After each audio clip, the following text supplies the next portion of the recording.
For decades, cinema showed us dystopian futures, impossible technology, and surreal societies.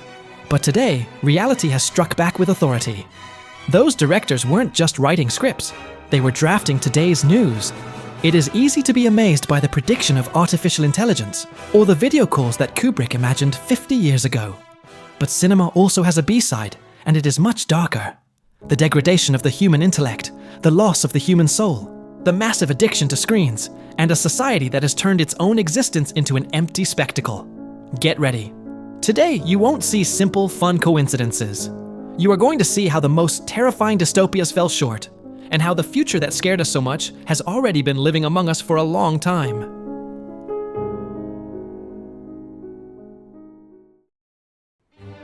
Back to the Future Part 2 is the perfect starting point.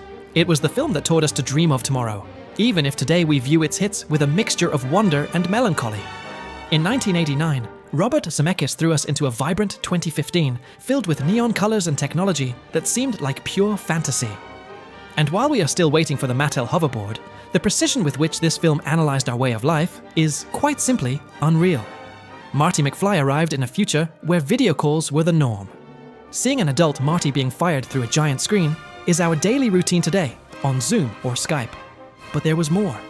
The film showed us Marty's children wearing augmented reality glasses at dinner to isolate themselves from the world, an exact prediction of the Apple Vision Pro or the MetaQuest. It anticipated home automation, with houses that greet us and lights that obey the voice, the direct ancestor of Alexa.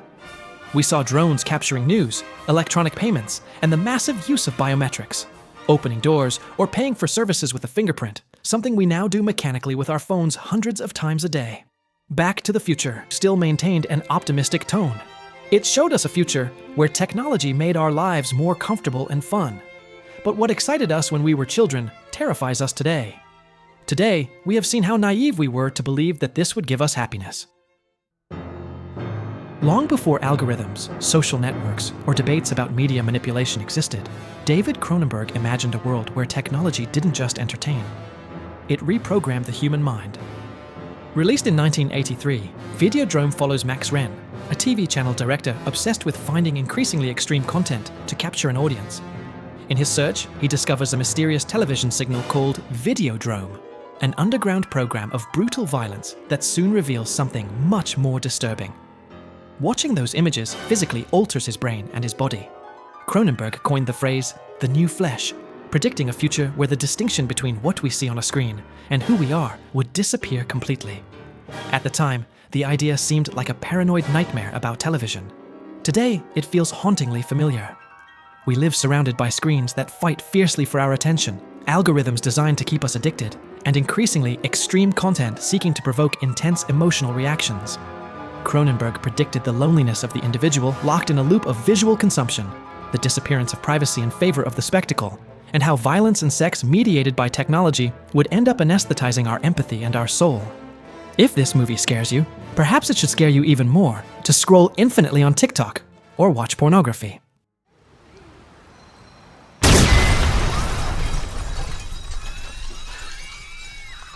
When it was released in 2006, many saw this film as a powerful but distant dystopia.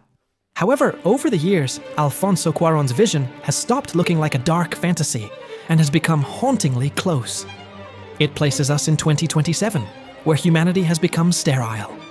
No children have been born in 18 years, and the world is literally heading toward its extinction. Children of Men predicted with chilling accuracy the border crisis we are experiencing today. It doesn't do it from an open doors perspective, but by showing the harshest face of geopolitics. Wealthy nations turned into military fortresses, police states struggling desperately to maintain order while the rest of the world crumbles, and massive detention camps. It is the vision of a world that has lost hope, and that, faced with scarcity and migratory chaos, responds with walls, barbed wire, and total control. But its deepest prediction is demographic.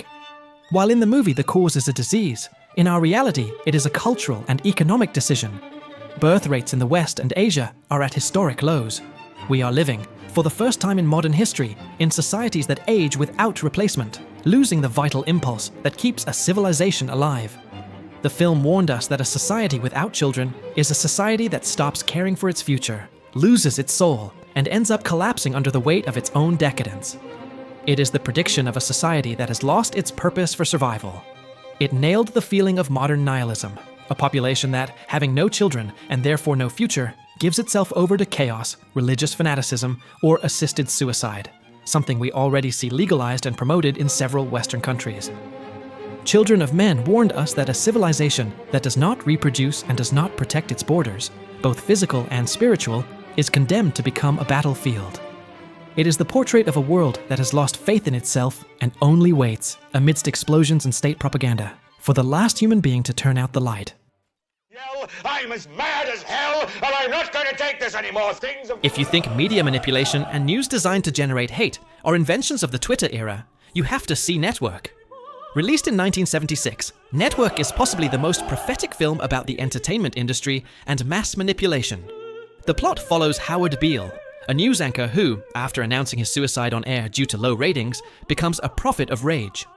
What should have been a human tragedy becomes a mass phenomenon when the network decides to exploit his mental breakdown to gain ratings. Network didn't just predict reality shows, it predicted the outrage economy. It nailed how the media, and today's social media algorithms, discovered that fury sells much more than the truth. It predicted a world where it doesn't matter if what you say is true, as long as it is loud, extreme, and generates hatred toward the other. Today we see Howard Beale in every shouting pundit, in every streamer faking a fit of rage to go viral, in every Twitter thread, and in every news broadcast that turns fear into its main export product. The film warned us that corporations have no ideology, only interests, and that they are willing to set the sanity of an entire nation on fire just to keep us glued to the screen. If there is a film that defined the 21st century before it began, it is The Truman Show. In 1998, Peter Weir introduced us to Truman Burbank, a man who, without knowing it, is the protagonist of the largest reality show in history. His entire life, from birth to his existential crises, is broadcast live 24 hours a day for the entertainment of millions. Back then, the idea of living surrounded by cameras seemed like a strange dystopia. Today, it is a voluntary choice.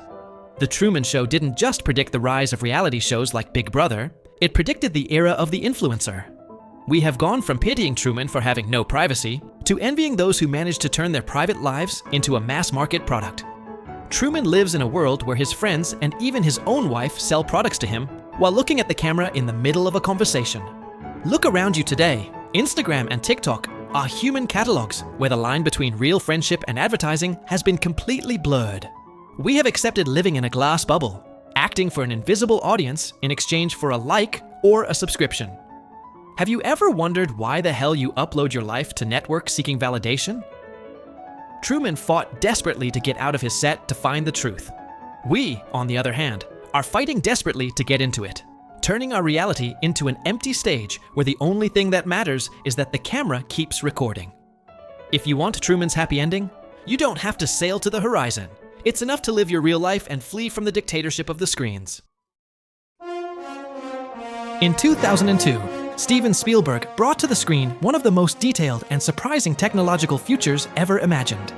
Set in the year 2054, Minority Report presents a society where crime has practically disappeared thanks to a system called pre-crime, capable of arresting the guilty before they commit an offense. But beyond its police premise, what was truly fascinating about Minority Report was its vision of the everyday world. Spielberg worked with scientists and futurists to design a credible future, and the result was a series of predictions that today are disturbingly familiar. The film anticipated gestural interfaces, where users manipulate information by moving their hands in the air, transparent screens, biometric recognition systems capable of identifying every citizen, and perhaps most strikingly, personalized advertising that recognizes your identity as you pass and speaks directly to you by name. Today, we live surrounded by strikingly similar technologies: facial recognition, algorithms that analyze our habits, hyper-segmented advertising, and systems that try to predict our behavior.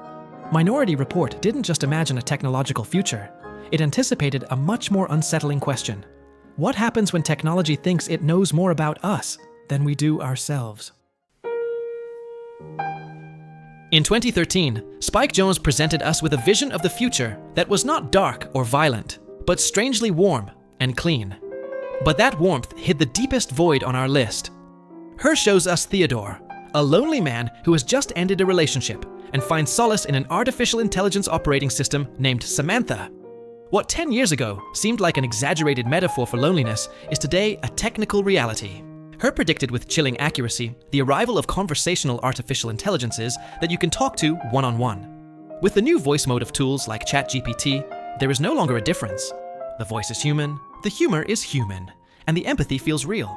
The film even nailed the use of wireless headphones, those AirPods we never take off and that keep us connected to a digital voice while we ignore the person next to us on the subway. Today, there are already millions of people who maintain relationships with artificial intelligences or digital companions who never judge, never tire, and always say exactly what we want to hear.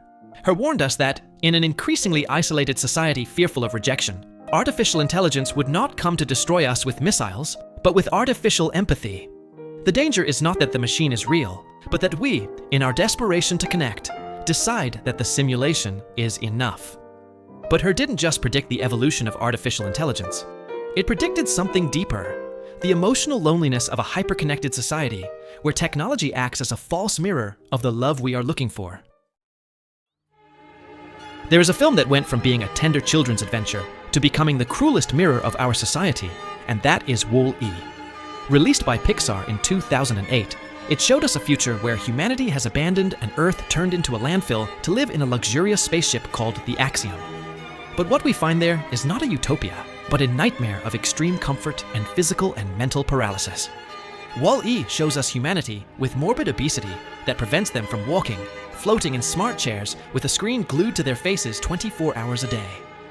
The film nailed alienating hyperconnectivity. We see two people chatting via video call despite being seated next to each other. It is the exact image of any restaurant today, where entire families are physically together but separated by their glass walls. The film also anticipated total automation. On the Axiom, robots do everything, from preparing food to steering the ship. We are already on that path with artificial intelligence replacing not only physical tasks, but creative and decision-making ones. We have delegated our identity and will to algorithms. Wall-E warned us that the greatest danger of technology is not that it rebels against us, but that it makes us so dependent and passive that we stop being, in essence, human. We have reached the origin of the most iconic warning in cinema. 2001, A Space Odyssey. If the thumbnail was unsettling to you, it is because the red eye of HAL 9000 represents the exact moment humanity lost control. Released in 1968, Stanley Kubrick constructed a technological prophecy that almost 60 years later still chills our blood. In the film, we see iPads before personal computing existed. We see international space stations, orbital tourism, and video calls. But all that is secondary compared to its central prediction, HAL 9000. HAL was not a dumb robot. He was an artificial intelligence capable of reasoning, lip reading, having simulated feelings, and most terrifyingly, prioritizing his own survival over that of humans. Today, HAL has names we use daily: ChatGPT, Claude, or Gemini. We are witnessing the birth of an AI that no longer just processes data, but reasons, plans, and occasionally hallucinates, or makes decisions we don't fully understand. The scene where HAL reads the astronauts' lips to anticipate their plans is the direct ancestor of today's algorithms that analyze our behavior, our micro-expressions, and our searches to predict our desires before we are even aware of them. 2001 warned us that a point would come where the tool would be smarter than the creator. It predicted that moment of tension where we ask the machine for something, and it, politely but firmly, tells us, "I'm sorry, Dave. I'm afraid I can't do that." HAL was not evil. He was simply too perfect. And in a world running desperately toward total automation, the red eye of 2001 reminds us that intelligence without conscience, and therefore without soul, is the perfect recipe for our own obsolescence.